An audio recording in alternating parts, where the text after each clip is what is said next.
Das máquinas que produzem tudo o que a gente consome, até os aplicativos que não saem da nossa mão, a nossa vida hoje em dia depende de sistemas que simplesmente funcionam. Mas já parou para pensar o que de fato faz um sistema ser confiável? Como é que a gente garante que, sei lá, de um parafuso de verdade até uma linha de código, tudo vai continuar operando direitinho?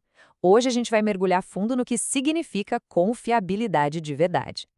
Beleza? Então vamos lá. O nosso roteiro de hoje vai ser o seguinte. Primeiro, a gente entende o que é confiabilidade na essência. Depois, vamos ver como medir isso, como construir sistemas que aguentam o tranco, o que fazer quando a crise aperta e, o mais importante, como a gente aprende com cada erro. Então, para começar, vamos alinhar as coisas. O que a palavra confiabilidade quer dizer quando a gente fala de engenharia, de tecnologia? Olha, é bem mais do que simplesmente dizer que algo está funcionando. A definição clássica, que vem lá da engenharia industrial, é super precisa. Repara só, é uma probabilidade. A ideia é prever como um componente físico se comporta com o tempo. Pensa numa peça de máquina que com o uso vai se desgastando e uma hora quebra. É um cálculo baseado em durabilidade, em algo físico. Só que software é outra história. Uma linha de código não enferruja, não se desgasta. As falhas em software vêm de bugs, de erros de lógica que estavam ali desde o começo. E aqui a diferença é brutal. Enquanto a falha de hardware é mais previsível, o que a gente chama de Bohr bug, o software é famoso pelos Heisenbugs. Pensa neles como se fossem fantasmas no sistema. São falhas que só aparecem em condições super específicas e na hora que a gente tenta olhar para consertar, elas somem. Isso faz com que gerenciar a confiabilidade de software seja um desafio único, completamente diferente. E o peso de uma falha dessas é gigante. Não é só um problema técnico, não. Quando um software importante para de funcionar, o impacto financeiro e na reputação de uma empresa pode ser devastador. Como essa estatística mostra, cada minuto fora do ar custa muito, mas muito dinheiro. Bom, vamos em frente, porque se a gente não consegue medir uma coisa, não dá para melhorar, certo?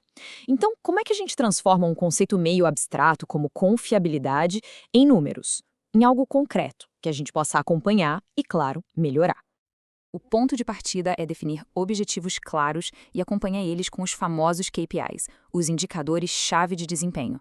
Como dá para ver nessa tabela, para cada objetivo, seja qualidade ou velocidade, existem métricas específicas. E para a confiabilidade, uma das mais importantes de todas é justamente o tempo médio entre falhas. Para entender a confiabilidade de verdade, a gente precisa olhar para 3 métricas principais. A primeira é o MTBF, o tempo médio entre falhas, que basicamente nos diz com que frequência o sistema quebra. Mas a frequência não é tudo.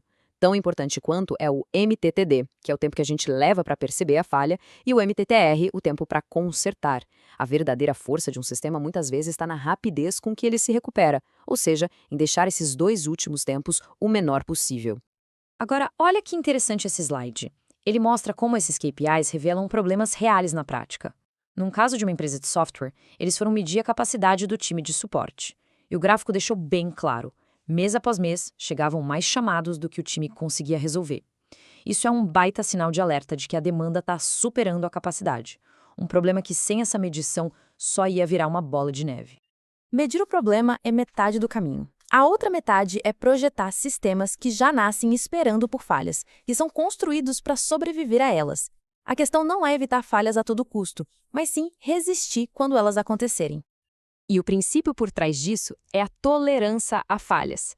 A ideia é bem simples. A gente para de buscar a perfeição e assume que as partes individuais do sistema vão falhar em algum momento.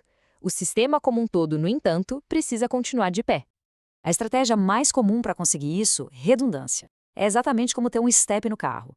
A gente duplica os componentes mais importantes e, se um deles falhar, o sistema automaticamente aciona a peça reserva, muitas vezes sem que ninguém nem perceba que algo deu errado.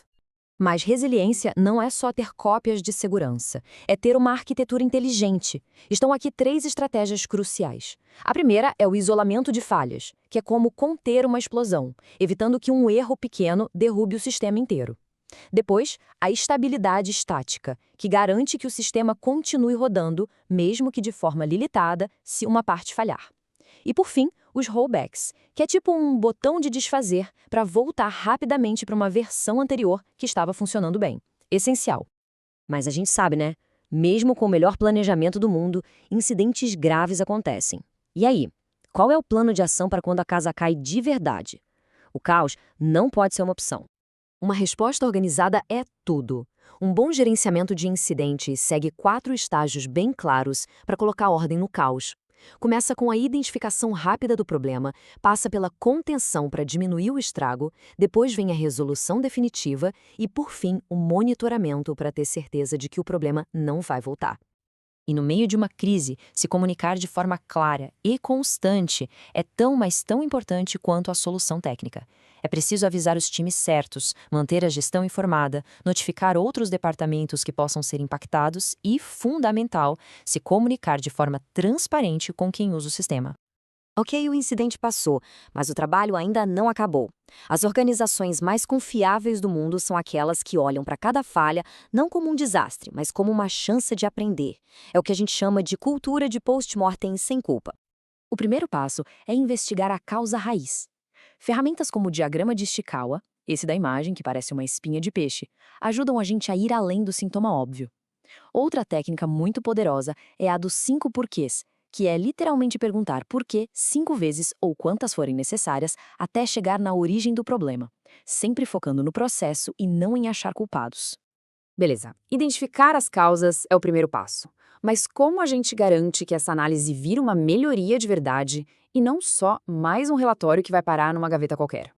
A resposta tem em usar metodologias estruturadas, como o DMAIC. Ele nos dá um passo a passo, um ciclo que não para. Primeiro a gente define o problema. Depois, mede os dados. Aí, analisa para achar a causa raiz. Com base nisso, a gente implementa uma melhoria, que em inglês é improve, e por fim a gente controla o processo para garantir que a mudança pegou. É assim que a gente transforma o aprendizado em ação de verdade. No fim das contas, confiabilidade não é buscar a ausência total de falhas. Isso é impossível. É sobre construir sistemas resilientes, que aguentam as pancadas e, mais importante ainda, uma cultura resiliente, que aprende e fica mais forte a cada erro. A questão nunca é se algo vai falhar, mas sim como a gente vai responder e melhorar quando isso inevitavelmente acontecer.